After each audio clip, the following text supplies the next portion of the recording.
तो चलिए बढ़ते हैं आज की कहानी की ओर। दोस्तों, मेरा नाम अमित है और मैं राजस्थान की कही जाने वाली पिंक सिटी यानी कि जयपुर का रहने वाला हूँ। जयपुर में मेरे साथ एक ऐसा किस्सा हुआ था जो हर किसी के लिए दर्दनाक होता है। बात उन दोनों की है जब हमारे शहर जयपुर के अंदर आर्मी की भर्ती चल रही थी और उस भर्ती के दौरान मैं युवाओं को उनके ग्राउंड तक छोड़ता था और वापस से बस स्टैंड तक छोड़ देता था।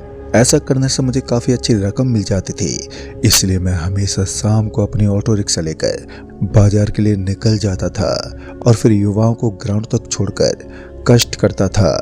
कमाई की भी कोई हद नहीं थी, जितनी चाहे इतनी देर में हम सफ़र करते हैं, 1 मिनट भी हमें टाइम नहीं मिलता था। खाना खाने के लिए बैठते तब भी सवारी फुल हो जाती। लेकिन फिर एक रात मुझे क्या पता था कि मैं कयामत का सामना करने वाला हूँ। उस रात मेरे साथ कुछ ऐसा हुआ कि मेरी पूरी जिंदगी उस घटना के ऊपर डिपेंड करने वाली थी। अंधेरा अपनी चरम छाया के साथ छाया हुआ था और रोज रोज की तरह मैं आज भी युवाओं को लेकर ग्राउंड के लिए निकल पड़ा। क्योंकि अंधेरा काफ़ी हो चुका था तो ऑटो की हेडलाइट सपाट पड़ी सड़क से टकरा रही थी। उस दिन हल्की हल्की बारिश शुरू हुई थी और अभी भी हल्की हल्की बूंदाबांदी हो रही थी, तो सड़क पर पानी झलक रहा था। कुछ देर के बाद मैं अपनी ऑटो को लेकर ग्राउंड के एकदम पास पहुंच गया। मेरे साथ कुछ 2-4 लड़के भी थे। हमारा वो ग्राउंड शहर से काफ़ी ज़्यादा सटा हुआ था और वो उस एरिया में था जहाँ दूर दूर तक कोई होटल भी नहीं थे, इसलिए बच्चों को वहाँ रुकने में काफ़ी ज़्यादा तकलीफ होती थी। लेकिन हम अभी चल ही रहे थे कि अचानक ही बीच बारिश में हमारी ऑटो ने हम सभी का साथ छोड़ दिया। जैसे ही हमारी ऑटो एक जगह पर जाकर बंद हुई तो मेरे दिल की धड़कनें तेज हो गईं, क्योंकि बारिश के कारण अब मेरे पूरे के पूरे कपड़े भीग चुके थे और ऊपर से गरजते हुए बादल हमें ये संकेत दे रहे थे कि आज बारिश थमने नहीं वाली। बारिश को इस तरह लगातार बढ़ता देख मुझे भी एहसास तो हो गया था कि इतनी जल्दी बारिश थमने नहीं वाली और अगर ऐसा ही चलता रहा तो मेरे साथ साथ मेरे ऑटो में बैठे हुए ये लोग भी पूरी तरह से भीग जाएंगे। उसके बाद हमने देखा कि उसी जगह से थोड़ा सा आगे एक सरकारी स्कूल बना हुआ था और उस सरकारी स्कूल के अंदर किसी भी आदमी का होना असंभव था, क्योंकि इतने रात को भला कौन सरकारी स्कूल के अंदर रुका होगा। हमें लगा कि इस स्कूल के बरामदे में हम रुक सकते हैं, लेकिन उस स्कूल से वो ग्राउंड भी थोड़ा दूर था। तो उन बच्चों ने कहा, आप चिंता मत करो अंकल, आप ऑटो को यहीं छोड़ दो, हम सब यहाँ से निकल जाएंगे और रात भर हम इस स्कूल में रुके रहेंगे। कहीं ना कहीं उन बच्चों की बात भी सही थी, क्योंकि अब धीरे धीरे बारिश में बढ़ोतरी हो रही थी और अगर ऐसा ही चलता रहा तो मेरा भी यहाँ से निकलना मुश्किल हो जाएगा। फिर मैंने सोचा कि मैं भी इन बच्चों के साथ थोड़ी देर के लिए रुक जाता हूँ। उसके बाद जैसे कोई मैकेनिक यहाँ पर आएगा तो मैं उसे लेकर वापस से निकल जाऊंगा। लेकिन जब मैंने मैकेनिक को फ़ोन लगाया तो पता चला कि यहाँ पर तो दूर दूर तक कोई मैकेनिक मौजूद ही नहीं है। जयपुर जैसे बड़े इलाके में वैसे तो मैकेनिक की कोई कमी नहीं होती है, लेकिन ये थोड़ा सुनसान भाग था। उसके बाद मैंने सोचा कि मैं आज रात के लिए यहीं पर रुक जाता हूँ और सुबह होते ही निकल जाऊँगा। साला ऑटो रिक्शा को भी आज ही खराब होना था, जो ये गलत जगह पर आकर खराब हो गई। अगर वहाँ से जयपुर के बाजार की बात करें तो शायद 33 किलोमीटर दूर था, जो काफ़ी ज़्यादा था और पैदल दूरी तय करना बहुत ही ज़्यादा मुश्किल था। फिर मैंने सोचा कि इसी बीच बारिश में भीगने से तो अच्छा है मैं उन लड़कों के साथ किसी सरकारी स्कूल में रुक जाता हूँ। फिर हम सभी दीवार को लांघते हुए उस स्कूल के अंदर कूद गए और उसके बाद जैसे हम उस स्कूल के अंदर पहुँचे तो हमने देखा कि स्कूल के बरामदे में भी हल्का हल्का पानी था। वहाँ पर रुक पाना बड़ा ही मुश्किल था, लेकिन मेरी भी बहुत बड़ी मजबूरी थी, इसलिए मैं उन लड़कों के साथ स्कूल में पहुंचा और वहीं पर एक चादर बिछाकर बैठ गया। पता नहीं क्यों, लेकिन स्कूल सुनसान होने के साथ साथ अजीब टाइप का था। मतलब कि उस स्कूल के अंदर काफ़ी अजीब सा महसूस हो रहा था। लेकिन जो भी हो, अब रुकने के लिए सही जगह मिल गई थी तो फिर ज़्यादा ध्यान नहीं दिया। तभी उनमें से एक लड़का उठा और अपनी खुरापाती दिमाग के साथ वहाँ के दरवाजे को तोड़ने की कोशिश करने लगा। उसने बताया कि वो सरकारी स्कूल के दरवाजे को तोड़कर कमरे में चले जाएंगे।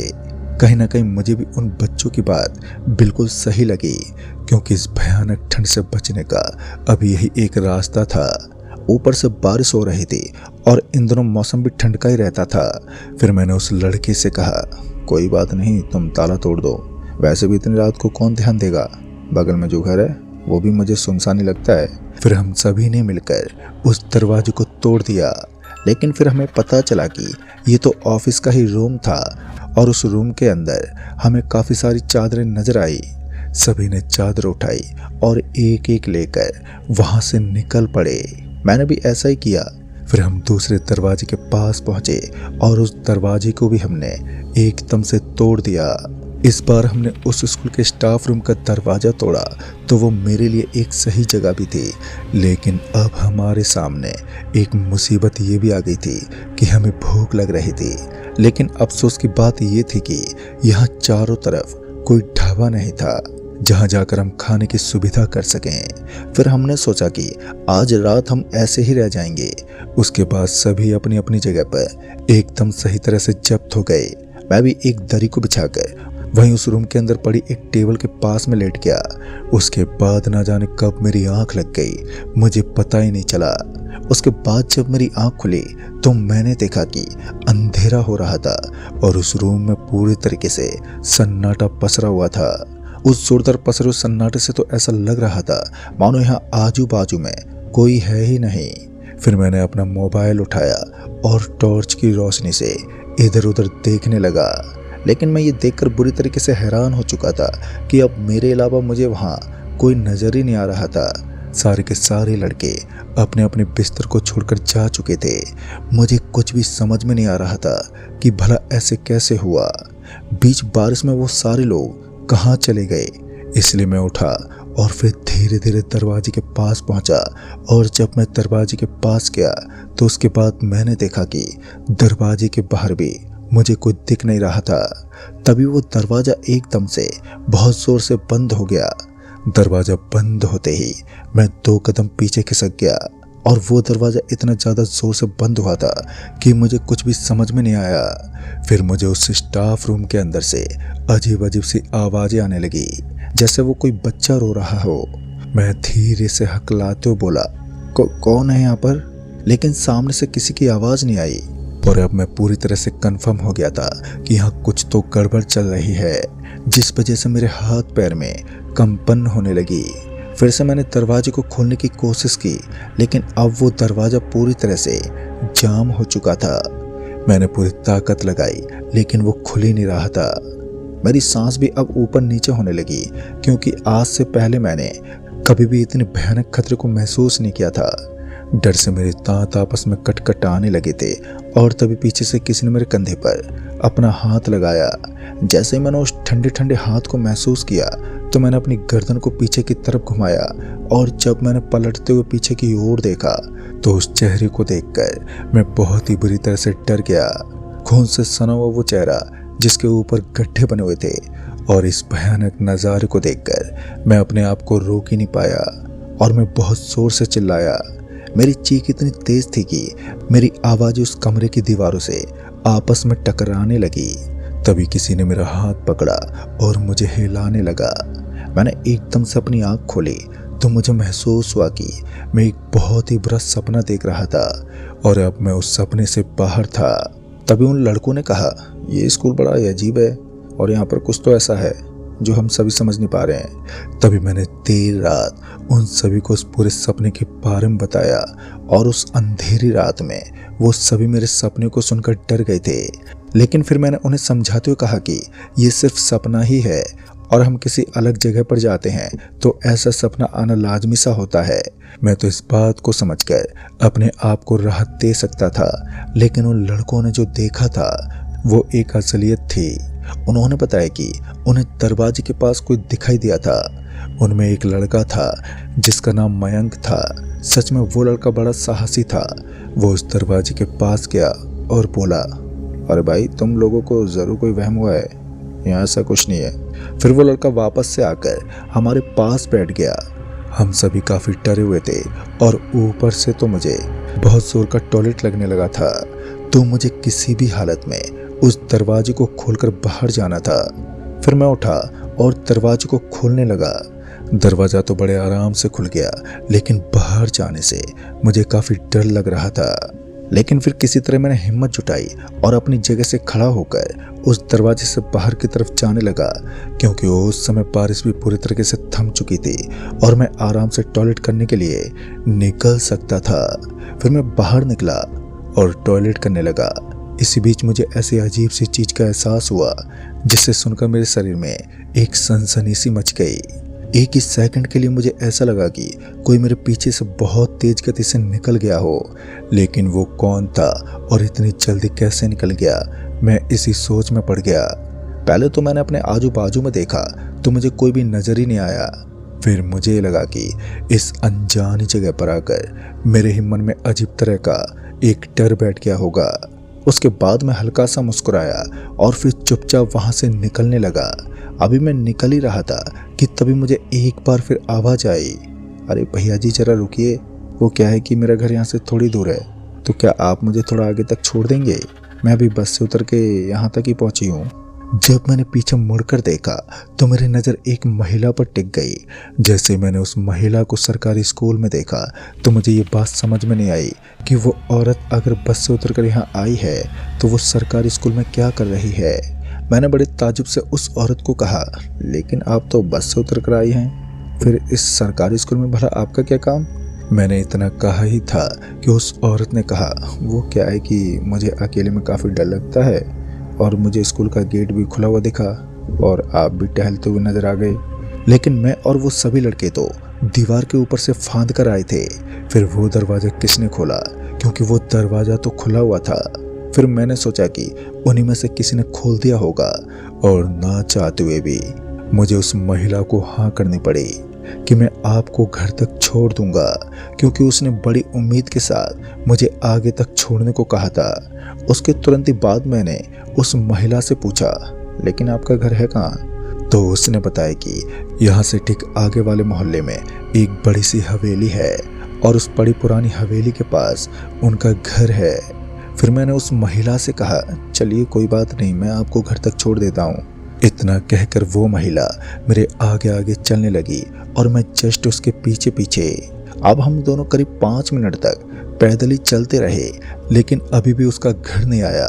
फिर मैंने एक बार उस महिला से कहा, आपका घर स्कूल से कुछ ज़्यादा दूर नहीं है? तो उस महिला ने कहा, बस अब यहाँ से थोड़ी दूर है। जब मैंने उसकी बात सुनी तो मैंने सोचा कि उसने बताया है तो यहीं पास में होगा। खैर कुछ दूर और आगे जाने के बाद मेरे पैर में कोई कांटा चुभ गया और जैसे मुझे जोर का दर्द हुआ तो मैं अपने पैर को देखने के लिए नीचे बैठ गया और उस कांटे को अपने पैर से निकालने लगा। लेकिन जैसे मैंने उस कांटे को निकाला और सामने की तरफ देखा तो मेरी आंखें खुली की खुली रह गई। सामने का नज़ारा तो एकदम साफ था, सिर्फ एक ही पल में वो औरत गायब हो गई थी।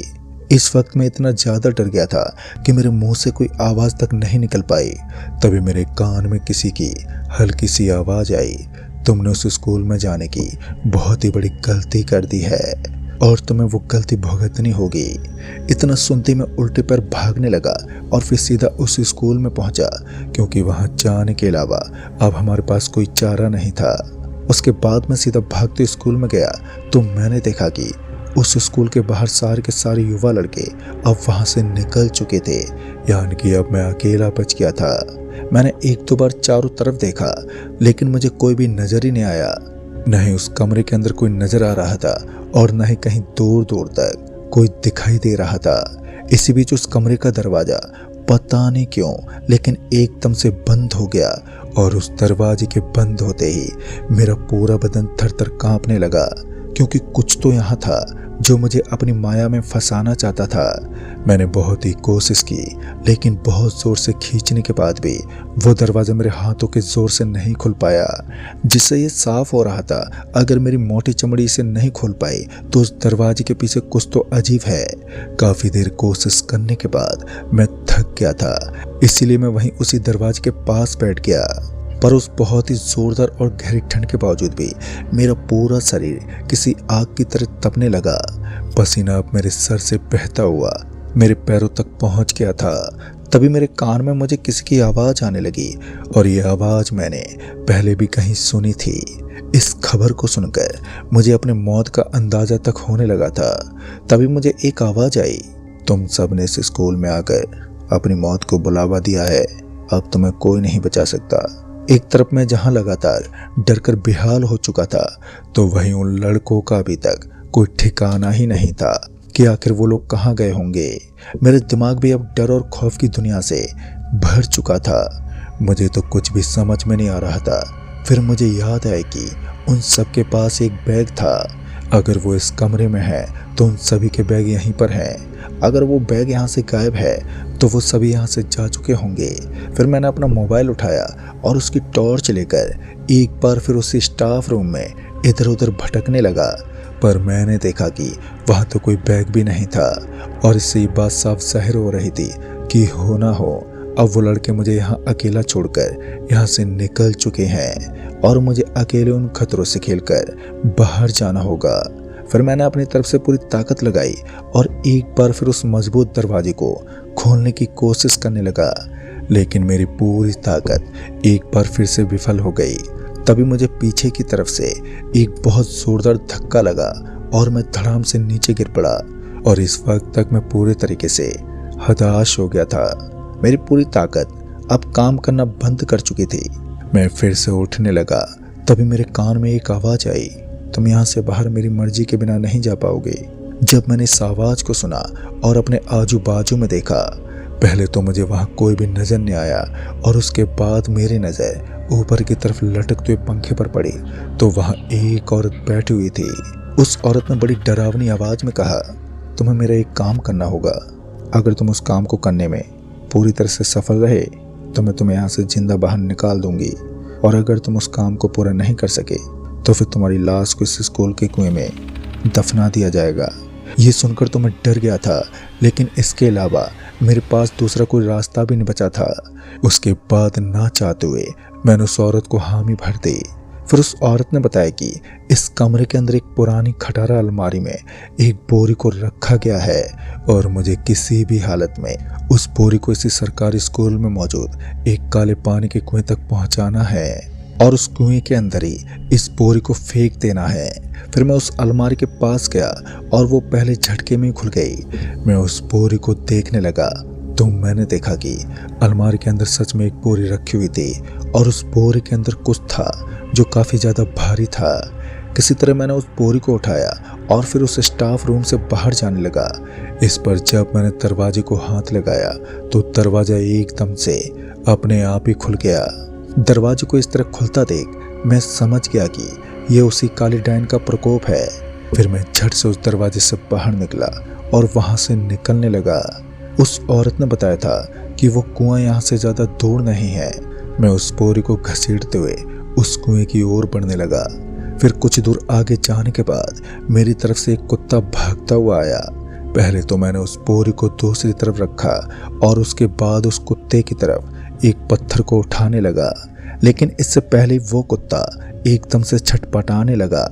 ऐसा लग रहा था मानो कोई उसका गला घोट रहा है, लेकिन ये सब अनजाने में हो रहा था। मैं उस कुत्ते को कोई नुकसान नहीं देना चाहता था। फिर मैंने वापस से उस बोरी को उठाया और उस कुएं की तरफ बढ़ने लगा। मुझे इतना तो विश्वास हो गया था कि इस बोरी के अंदर जरूर कोई मांस के टुकड़े हैं, वरना कोई कुत्ता इस बोरी की तरफ नहीं भागता। फिर मैंने उस काली बोरी को उठाकर उस कुएं की तरफ फेंकना चाहा, लेकिन अब वो बोरी और भी ज़्यादा भारी हो गई थी। मैं पूरी ताकत लगाकर भी उसको उठा नहीं पाया। तभी उस बोरी के अंदर से एक हाथ बाहर निकलने लगा। उस हाथ में एक लॉकेट था। जैसे मैंने उस लॉकेट को देखा तो मैं तो पूरा डर से सहम गया और साथ ही मेरी आंख से आंसू भी आने लगे थे, क्योंकि वो लॉकेट किसी और का नहीं बल्कि मयंक का ही था। जब मैंने इतना डरावना नज़ारा देखा तो मैं उस बोरी को वहीं छोड़कर वापस से पीछे घूमने लगा, लेकिन पीछे घूम कर देखा तो वही औरत अपने भयानक रूप से मेरा इंतजार कर रही थी। एक तरफ बारिश हो रही थी और दूसरी तरफ इस भयानक और खौफनाक नज़ारे ने मेरे दिल को दहला दिया था। मैं इतनी बुरी तरह डर गया था कि ना ही मैं पीछे जा सकता था और ना ही आगे बढ़ सकता था।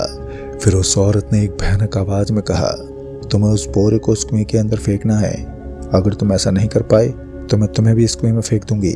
अब मैं कांपते हुए हाथों के साथ वापस से उस बोरे की तरफ बढ़ने लगा और उस बोरे को उठाकर उसी कुएं के अंदर डालने लगा। बहुत ही मुश्किल से मैंने उस बोरे को उठाया और उसके बाद मयंक के शरीर को उस कुएं के अंदर फेंक दिया। ये करते हुए मुझे खुद से नफरत हो रही थी, लेकिन इसके अलावा मेरे पास कोई उपाय नहीं था। फिर मुझे उसी कुएं के अंदर से किसी की अजीब सी आवाजें आने लगी। ऐसा लग रहा था मानो कोई बुरी तरह दहाड़ रहा है, जैसे कोई खूंखार जानवर दहाड़ रहा हो। मुझे लगा कि अब ये खूंखार डायन मुझे नहीं रोकेगी, लेकिन हुआ इसका ठीक उल्टा।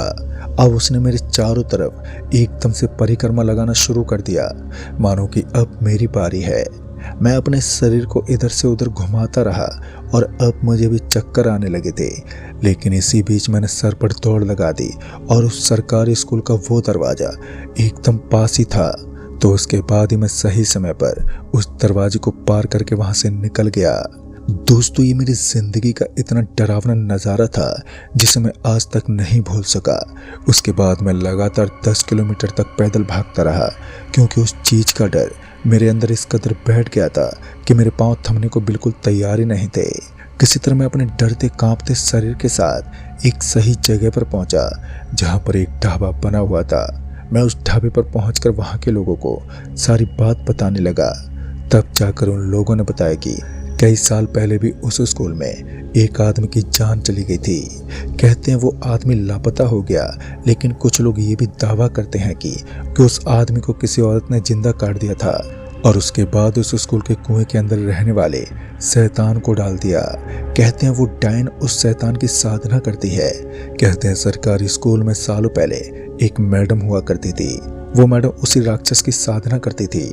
जब एक दिन लोगों को उसके बारे में पता चला तो उन्होंने उस औरत को कुएं में फेंक दिया और उस दिन के बाद स्कूल में एक कहर आया और उसके बाद लगातार लोगों के बच्चे यहाँ से गायब होने लगे।